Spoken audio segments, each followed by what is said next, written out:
بےنظیر بھٹو کی شہادت سے ایک رات پہلے تب کے آئی ایس آئی کے director general lieutenant general Nadeem Taj نے بیوی سے ملاقات کر کے انہیں بتایا تھا کہ کل کے جلسے میں انہیں قتل کرنے کی سازش تیار ہے، لہٰذا وہ جلسہ ملتوی کر دیں۔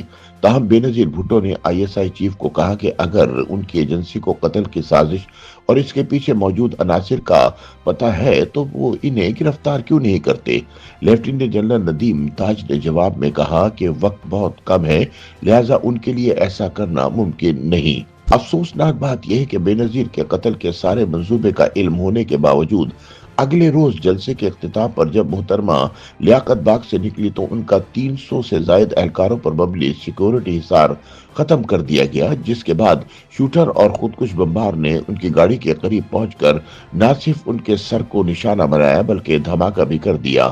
یاد رہے کہ جب بےنظیر بھٹو کو نشانہ بنایا گیا تب ان کی گاڑی کے قریب صرف 13 پولیس اہلکار موجود تھے۔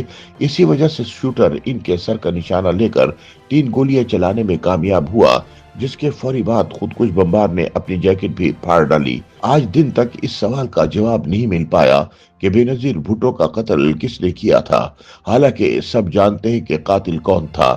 ایک المناک واقعے میں بےنظیر بھٹو کی شہادت کے بعد انصاف کی تلاش اب بھی جاری ہے، کیونکہ عدالت نے اس کیس میں ملوث 5 افراد کو پہلے ہی بری کر دیا ہے۔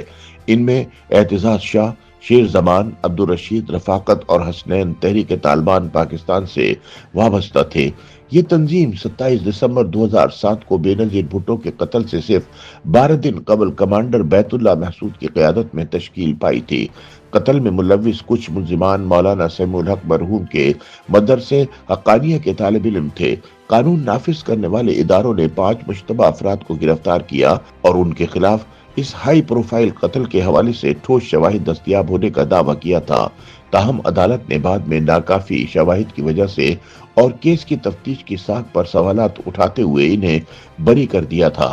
یوں بےنظیر بھٹو کے قتل کے اصل مجرموں، سازش میں ملوث افراد اور منصوبہ سازوں کی شناخت اور ان کے خلاف کارروائی میں ناکامی نے پاکستان کی انٹیلیجنس اور تفتیشی ایجنسیوں کی ساکھ پر مزید سوالات اٹھا دیے۔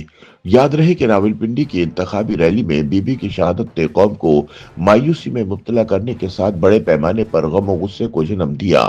بےنظیر بھٹو کے قتل کے بعد حالات و واقعات تنازعات کا شکار ہو گئے۔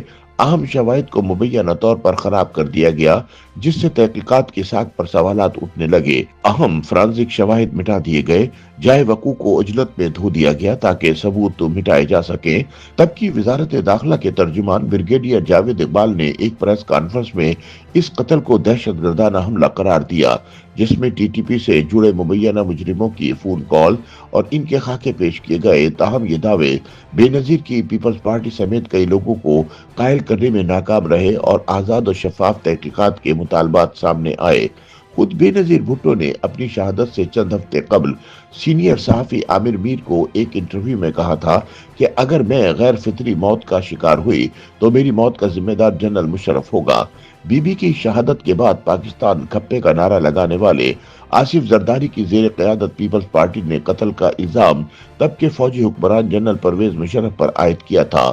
پیپلز پارٹی کی جانب سے اقوام متحدہ کے تحت آزاد انکوائری کرانے کے متعدد مطالبات کے نتیجے میں 2009 میں اقوام متحدہ کا فیکٹ فائنڈنگ مشن تشکیل دیا گیا، جس نے بڑے پیمانے پر قتل کی تحقیقات کی۔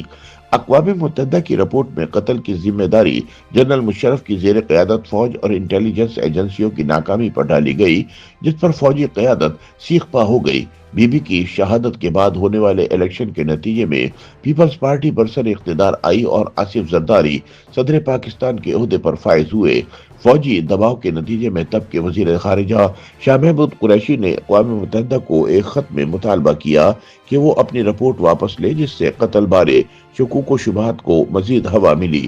بعد ازاں ایک انٹرویو میں پرویز مشرف نے بھی اعتراف کیا کہ انٹیلیجنس ایجنسیوں کو بےنظیر بھٹو کے قتل کی سازش بارے پہلے ہی علم ہو چکا تھا۔ جنرل مشرف نے انکشاف کیا کہ آئی ایس آئی کے اس وقت کے سربراہ جنرل ندیم تاج نے 26 دسمبر 2007 کو بےنظیر بھٹو سے ملاقات کر کے انہیں خبردار کیا تھا کہ وہ لیاقت باغ کی ریلی سے خطاب نہ کریں۔ اس کے باوجود بےنظیر نے ریلی سے خطاب کیا اور یہ فیصلہ بالآخر ان کی جان لے گیا۔